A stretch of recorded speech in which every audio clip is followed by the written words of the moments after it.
anaa dhufu baga nagahaan gara maatii keenya chaanaalii dhuftanii warri subscribing goone subscribe gochuudha maatii keenya ta'a nu jajjabeessaa. Aadaa nyaata aadaa keessaa tokko kan ta'e caccabsaan qabadhee isinii dhiyaadhee jira. Caccabsaa kana harkaan hin caccabsu, maashiniin caccabsaa nafaana turaa ilaala.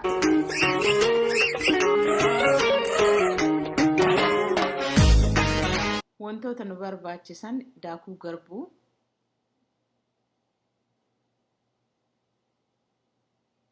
barbarree, soqidda, dhadhaa, damma, bishaan, saanii itti bukeeffannu, saanii itti qopheeffannu jechuu kun. Maashina shunkurtii kama manaa qabnutti hojjetannaa. Eelee xurufoo itti goon yookiin qixxaa. Amma gara hojii deemnaa. Kun duraan dursee bishaan buufadhaa. Soqiddaa immoo mooqaa tokko itti buusaa. Maaliif yoo jettanii damma qabnaa. Dammaan waan fayyadamnuuf mooqama kana tokko itti buusaa. Barbaree dammoo akka bareedu barbaree anini akka bareedu waan barbaaduuf itti baay'isaa. Isin ammoo akka fedha keessaniitiin itti buufachuu dandeettanii. Barbaree qixxaa wajjin waan godhuuf akkanatti itti buusaa.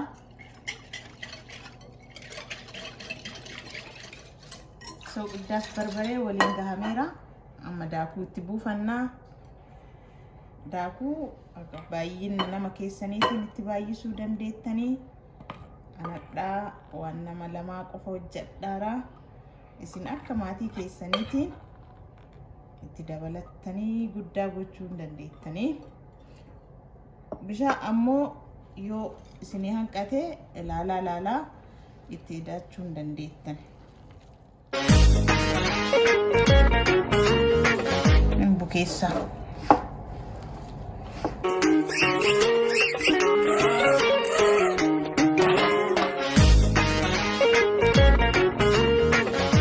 Kunoo kana fakkaataa, kunoo akkana bukeeffamaa. Kunoo kana fakkaataa. Eelee kiyyaa anini 450 irratti ka qabsiiseeru 450. Isaa laaleetiin 300 godhaan.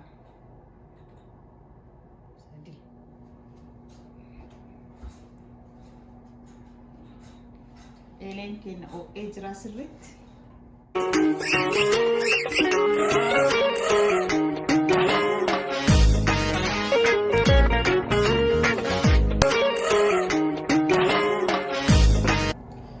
Daqiiqaa 8 hanga 10 keessatti kunoo dubbii kana fakkaata.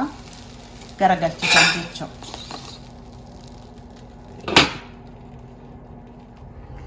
Laalaatii garagalchaa amma yeroo tokko garagalchuu qaba. Xiqqoo laafaa xiqqoo goguu qaba. Laalaa isin akka isinii tolutti baay'eellee gosuu yoo barbaanne hin dandeettanii an xiqqoo akka gogu barbaada. Daqiiqama 2 akkas. Ga'ee jira qixxaan keenya ibiddaan dhaamsinaa. Ibiddaan dhaamsinaa kunoo kana fakkaataa baay'ee bareeda. Asirra kaan maaliif nu fayyada yoo jettanii ani karaa salphaa ta'een aadaa keessaan isin mul'isuu barbaadu maashinii shunkurtii kamanaa qabdaniin caccaba. Caccabsaan aadaa isin mul'isu harkaanii miti ka caccabu. Wanti guddaan salphaa godhu maashinii kana baay'ee bareeda hojjettanii mana keessanitti Instagramii illee peejii qabnaa. Kana irratti illee viidiyoo nu erguu dandeettanii baay'ee nu galatoomfattanii maashina kanaan caccabaa duraan xiqqoo daqiiqaa muraasa akka kan irratti qabbanaa'uun godhama. Haga qabbanaa'uuf hin kukkunna jechuu kana keessa maashinicha keessa waan galfannuuf hin kukkunna. Maayikroowii keessatti sekondii 5 xiqqoo ho'isna. Amma kunoo qabbanaa'ee jira. maashinichatti buufna.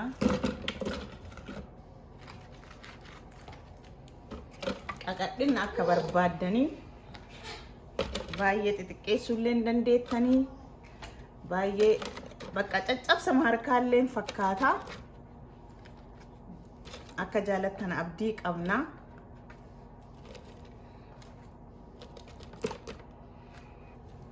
Akkana gootanii kaataniitiin dhadhaa keenya itti buufnaa. Dhadhaa maaliif itti buusuun barbaachisee wal keessa seenee baay'ee caccabsaa mi'aayaa ta'a. Dhadhaa akka fayyaa keessan hin miine itti xiqqeessuu hin dandeettanii. An xiqqeessee godhee jira, guddaa miti. Yaadhuma irratti ilaaltanii maashinii keenyan qadaaddanna hin daanna jecha.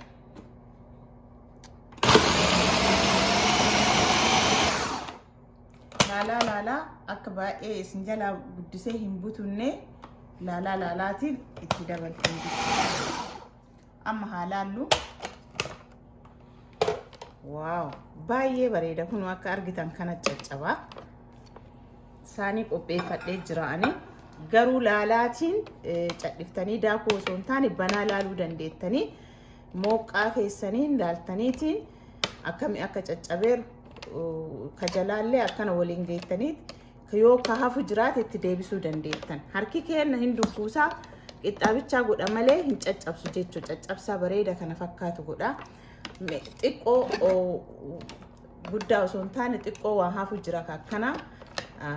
Yeroo xiqqootti qadaadee sekondii 2-3 deebi'ee qadaadee daaka jechuudha.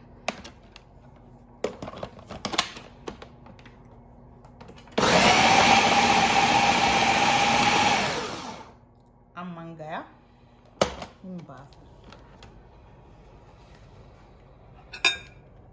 Kunoo kana fakkaata. Akkuma argitan kana akkana caccabaa baay'ee bareedaa. Dhadhaan illee ittiin baay'anne mana keessan taa'aatii hujaa koomentii jalatti maatii Instagraamiin hin jira. Isa jala nu barreessaa. Kun akka argitan baay'ee bareedaa.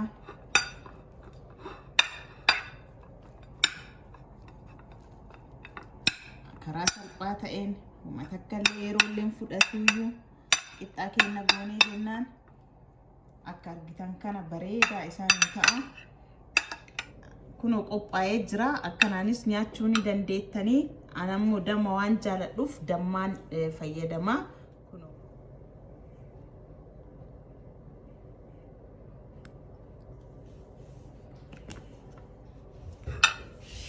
Akka isinii bareedu yoo barbaaddan salantiroo